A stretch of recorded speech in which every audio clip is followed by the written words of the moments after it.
There's no denying that lions are fierce, ferocious, and just a little bit scary. But have you ever wondered what it takes to go from a helpless little cub to the king of the jungle? Well, today we're going to find out exactly that. Today we're talking about lions, and more specifically, how they go from helpless baby to the top of the food chain. So let's get started. Lion cubs are incredibly cute, but they're also incredibly vulnerable.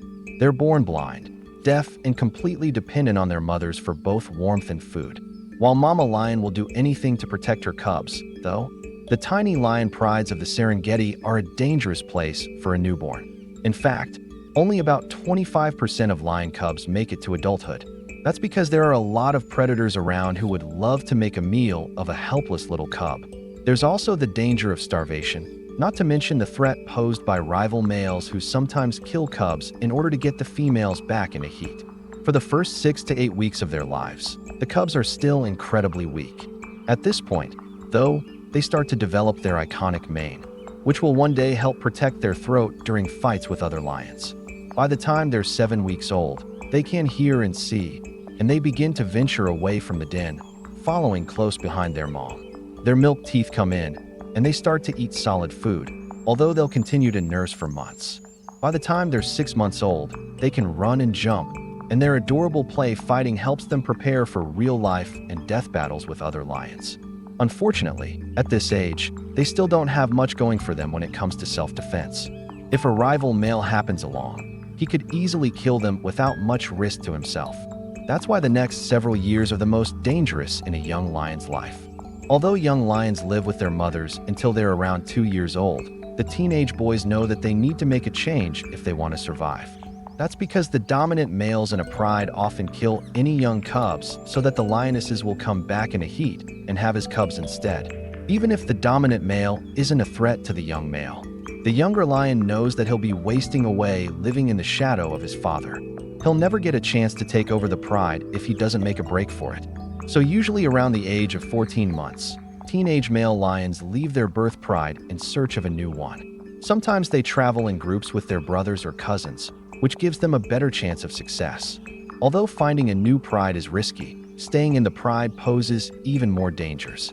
The longer a young male stays, the more likely he is to be killed by the dominant male. Lions rarely kill cubs, but adolescent males are definitely in danger.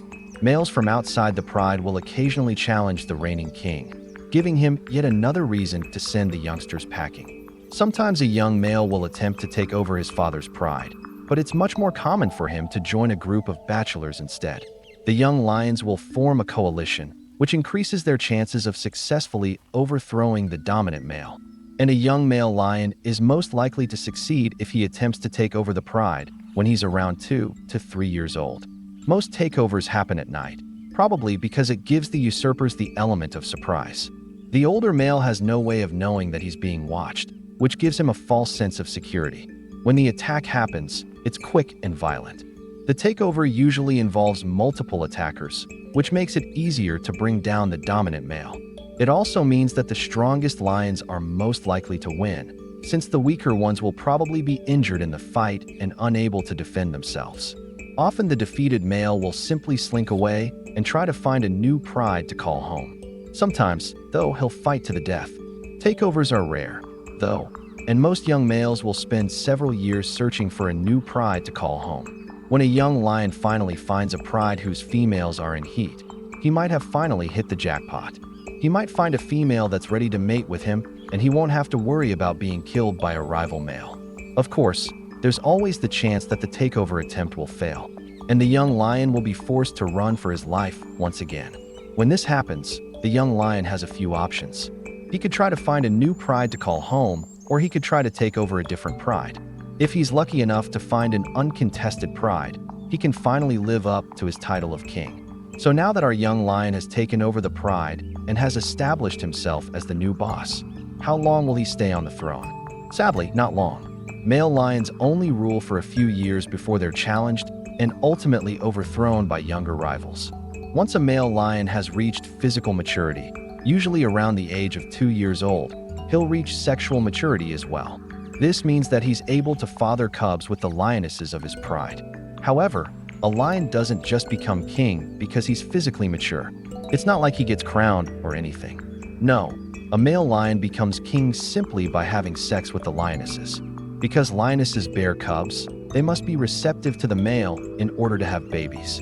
Male lions usually mate with several females in their pride, but the lioness will only conceive with one. This means that cubs within a single litter can have different fathers.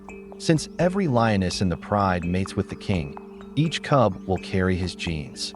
Now, this might sound kind of nice, but it's actually incredibly dangerous for the king. You see, while a lion's cubs are still nursing, they're dependent on their mother for food and protection. This means that the king can't just kill the cubs that aren't his. After all, if he kills the cubs, he's killing himself. However, when the cubs start to get older and their mothers move them to a separate area to sleep, the king can finally make a move. That's because once the cubs are old enough to sleep away from the pride, the king can slowly start killing them off. This will bring the lionesses back into heat and produce cubs that are genetically his.